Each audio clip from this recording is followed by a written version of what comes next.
বিচার আর সংস্কার এই মুহূর্তে দরকার বিচার আর সংস্কার।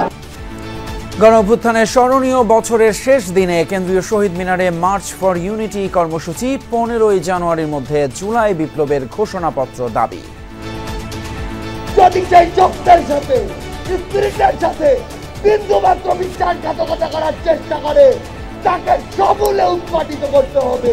আমাদের জুলাই গণঅভ্যুত্থানের ঘোষণাপত্র 15 জানুয়ারির মধ্যে আমাদের 15 জানুয়ারির মধ্যে জারি করতে হবে। 15 জানুয়ারির মধ্যে জুলাই বিপ্লবের ঘোষণাপত্র দিতে অন্তর্বর্তী সরকারকে সময় বেঁধে দিল বৈষম্য বিরোধী ছাত্র আন্দোলন। কেন্দ্রীয় শহীদ মিনার থেকে আলটিমেটাম দেন আহ্বায়ক হাসনাত আবদুল্লাহ সহ অন্যান্যরা।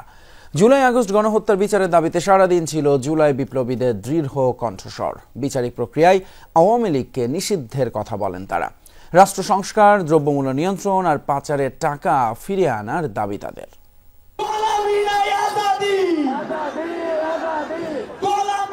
৩৬ দিনের শ্বাসরুদ্ধকর আন্দোলন এখানেই পরিণত হয় সরকার পতনের এক দফা আন্দোলনে ৩ আগস্ট।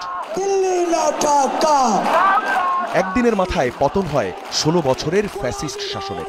দেশ ছেড়ে পালান শেখ হাসিনা। ৫ মাস পর রক্তাক্ত জুলাইয়ের ঘোষণাপত্রের পক্ষে কেন্দ্রীয় শহীদ মিনারে মার্চ ফর ইউনিটি কর্মসূচি।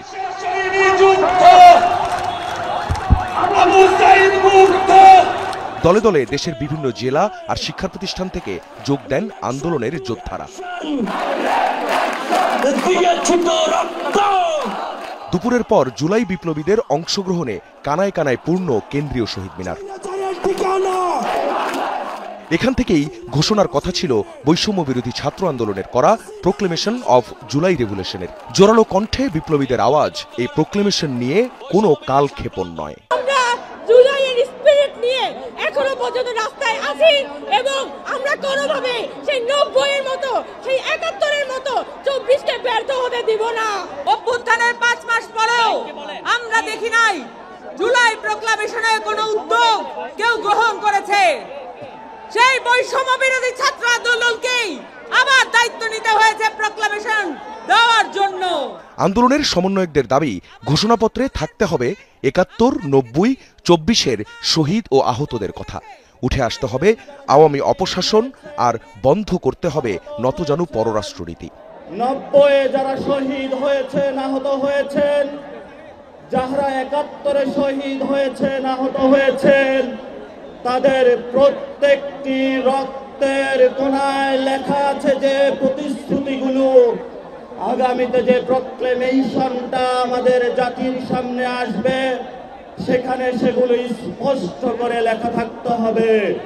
আমাদের এই বাংলাদেশ সকল দেশের সাথে বন্ধুত্বপূর্ণ পররাষ্ট্র নীতিতে যাবে, কিন্তু সেই বন্ধুত্বপূর্ণ পররাষ্ট্র নীতির সুযোগে কেউ যদি মাথায় উঠে বসে আমরা তাকে মাথা থেকে মাটিতে ফেলে দিতে বিন্দু মাত্র দ্বিধা করব না।